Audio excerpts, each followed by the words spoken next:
সে যে আমাদের অধীনে, আমাদের ইন্দ্রাণী। সত্যজিৎ তুমি? হ্যাঁ মাসিমা, ইন্দ্রাণীর ধারণা বক্তৃতায় আমি এখনো পর্যন্ত মাস্টার মশাইয়ের চিৎকার শুনতে পাই। অশিক্ষার অন্ধকারে ডুবিয়ে যে হিংস্র দানবের দল আমাদের শ্রমকে করে তুলেছে সস্তা, জীবনকে করে তুলেছে দুর্বিষহ, আমাদের বেঁচে থাকার রসটুকু আমাদের কাছ থেকে কেড়ে নিয়ে যারা ঠেলে দিয়েছে অনাহারের গহ্বরে, এবার তাদের কাছ থেকে আমাদের প্রাপ্য সম্মান ছিনিয়ে নেওয়ার পালা চলে এসছে বন্ধুরা। তাই আর ভয় নেই, এই অত্যাচারিত নিপীড়িত মানুষের দল, তোমরা জ্বলে ওঠো, এক একটা প্রতিবাদী মশালের মতো জ্বালিয়ে পুড়িয়ে ছাড়খাড় করে দাও পাপের সাম্রাজ্যকে।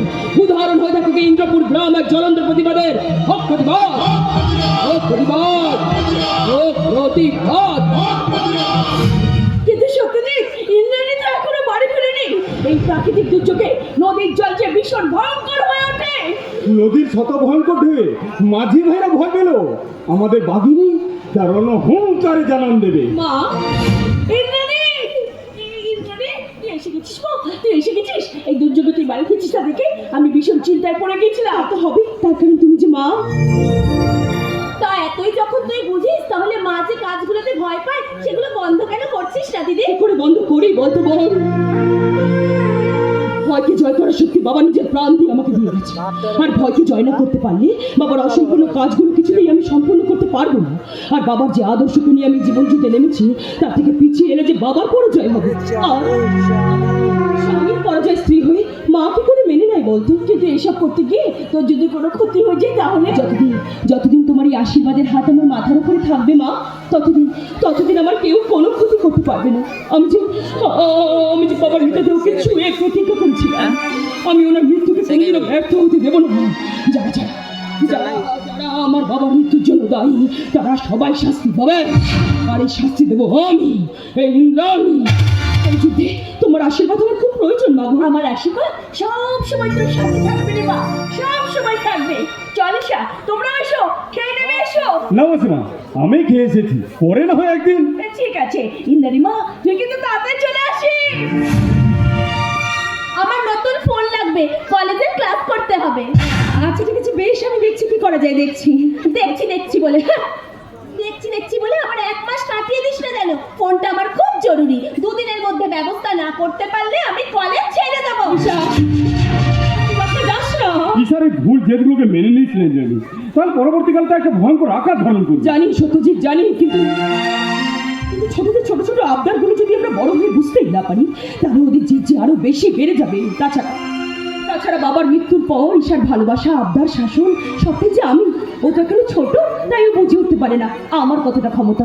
বাবার অবর্তমানে মার বোনের চা পাওয়াকে আমায় মূল্য দিতে হবে সত্যজিৎ। যা সব কথা, মিটিং এর কি খবর বলতো? আরে সে কথা বলার জন্য তো এসেছিলাম, কিন্তু মনে হচ্ছে আজকে তো মিটিংটাই হবে না। এত কষ্ট করে গ্রামের চাষিদের বোঝানো হলো যে কিভাবে ওদের মিথ্যে প্রলোভন দেখে ওদের জমিগুলো নিয়ে চাষি হত্যা কর। আমরা যদি মিটিং এর সমস্ত প্রমাণ দেখাতে পারতাম, তাহলেই তো। প্রমাণ দেখানোর কোনো সুযোগের রক্ষা করতে পারেন, কারণ ওই বাবলু পালকে দিয়ে এলাকার সমস্ত চাষের জমি দ্বিগুণ দামে কিনে আনার ছক বসে। চাষি ভাইরা এসব মেনে নিচ্ছে না মানে যাবে কোথা? আসলে বাবলু এখন নামে প্রমোটার হলে কি হয়েছে? আসলেও তো একটা যা কি গুন্ডা। ওর গুন্ডামি আমি ছোটাবো। চাষি ভাইদের চাষি জমি দখল করলে কিছুতেই আমি ওদের সর্বশান্ত হতে দেবো না।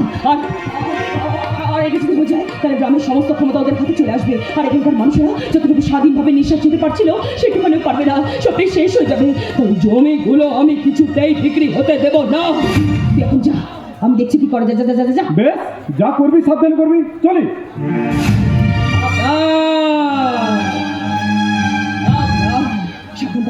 এখন রত্না কর আর বাবলু পালেরা। তবে আমার অনেক টাকার প্রয়োজন, যে টাকাগুলো দিয়ে আমি চাষিবাদের ঋণগুলো মুকুব করতে পারবো, তাহলে জমিগুলো আর বিক্রি করার প্রয়োজনই হবে না। কিন্তু এতগুলো টাকা আমি কোথায় পাবো?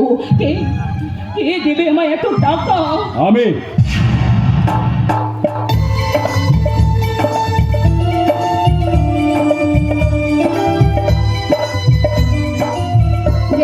আপনি না জিজ্ঞেস করে বাড়ির ভিতরে কেন ঢুকে পড়লেন? আমার কোনো কাজে কারো পারমিশনের প্রয়োজন লাগে না ম্যাডাম, আমার যখন যেটা করতে ইচ্ছা আমি তখন সেটা করে ফেলি। আরে বাপ রে, তো আপনার মতো একটা সাহসী মানুষের পরিচয় জানতে পারি? পরিচয়? পরিচয় জেনে কি করবেন বলুন তো? তার চেয়ে বলুন আমরা কাজের কথায় আসি। আপনার টাকার প্রয়োজন বলছিলেন না, তা কত টাকা লাগবে আপনার? বাংলা একটা কথা ছিল, গায়ে মানে না আপনি মরুন, তা গায়ে পরে মরুরগিরি করতে কে বলেছে আপনাকে? কে এখানে পাঠিয়েছেন বলুন, না হলে এক্ষুনি কিন্তু আমি আপনাকে মারবেন। না। সেটা আপনি পারেন না, কারণ আমি মনে করি গ্রামের মেয়েরা কখনো হিংস্র হতে পারে না। আপনি ভুল জানেন মিস্টার। গ্রামের মানুষের কাছে অর্থ সম্পত্তি প্রতিপত্তি এই সব কিছু থেকে অনেক বেশি মূল্যবান নিজের মান সম্মান। আর এই সম্মানে যদি হাত পড়ে, সেই হাত কেটে ফেলার জন্য যতটা হিংস্র হওয়ার প্রয়োজন তার থেকে অনেক বেশি হিংস্র আমরা হতে পারি। তাই বলছি, টাকার গরম না দেখে নিজের পরিচয়টা বলুন, না হলে এক্ষুনি কিন্তু আমি আপনাকে কেড়ে ফেলবো। শিগগিরই বলুন বলছি। আজ আমি আপনাকে দেখাবো গায়ে মেরা কতটা হিংস্র হয়। বলুন বলুন বলুন বলছি। যুদ্ধে কত আমায় কে, আজকে ঠেকায় আমায় কে? আজকে আমার মনের মাঝে ধাই দফা ধপ তবলা বাজে, রাম ঘটা ঘট ঘেচাং ঘেচ, কথায় কাটি কথার পেঁচ, ঘনি এলো ঘুমের ঘোর, গানের পালা সাঙ্গ মোর।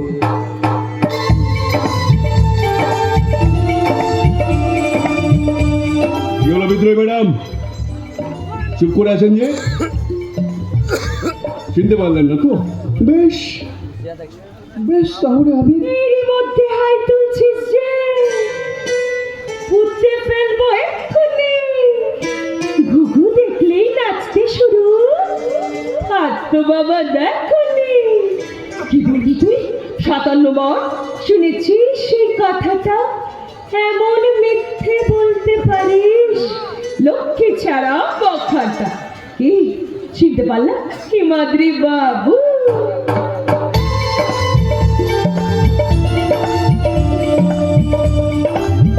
একদিন পর তো গ্রামের লোকেদের কথা মনে পড়লো বুঝি?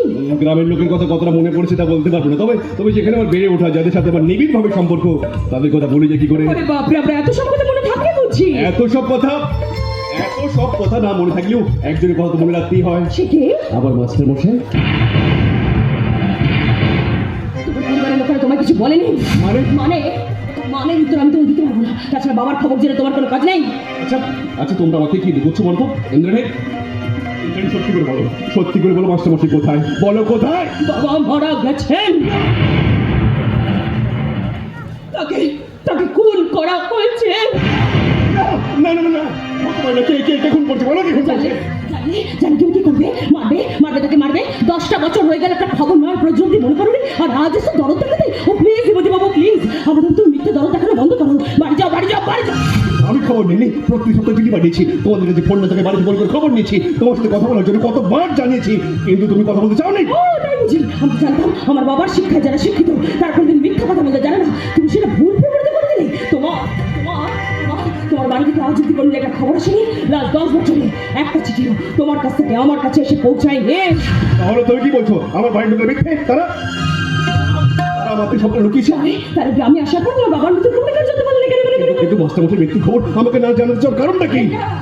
তোমার বাড়ির লোকে গিয়ে জিজ্ঞেস করো, তারাই তোমার সঠিক উত্তর দিতে পারবে। ও প্লিজ আজকের পরে আমার বাড়িতে এসো না। কিন্তু কেন? কারণ আমি চাই না আমার প্রতিবাদের আগুন তোমার গায়ে দিয়ে লাগুক। এসব করতে আমাকে বাধ্য করো না। চলে যাও চলে যাও চলে যাও। এইসব বলে আমাকে যতই তাড়ানোর চেষ্টা করো না কেন, মাস্টার মশাই খুন কে করেছে বা কারা করেছে না জেনে আমি যাবোই না। সব সত্য জানার ক্ষমতা সকলের মধ্যে থাকতে না হিমাদ্রি বাবু। কিন্তু কিন্তু তোমার প্রতিবাদের আগুন আমার গায়ে লাগবে এই কথা বললে কেন ইন্দ্রাণী? বাবু তো দিতে আমি তোমায় বাধ্য না। সত্যি করে বলো, মাস্টার মশাই হত্যাকারীকে। তো সে কি বিশ্বাস করবে না? সেও তো জেনে তোমার কাজকে বলো, কে খুন করেছে মাস্টার মশাইকে? বলো কে কে কে? আমার বাবার মৃত্যুর জন্য দায়ী তোমার পরিবার। তোমার পরিবার, তোমার পরিবার। ওই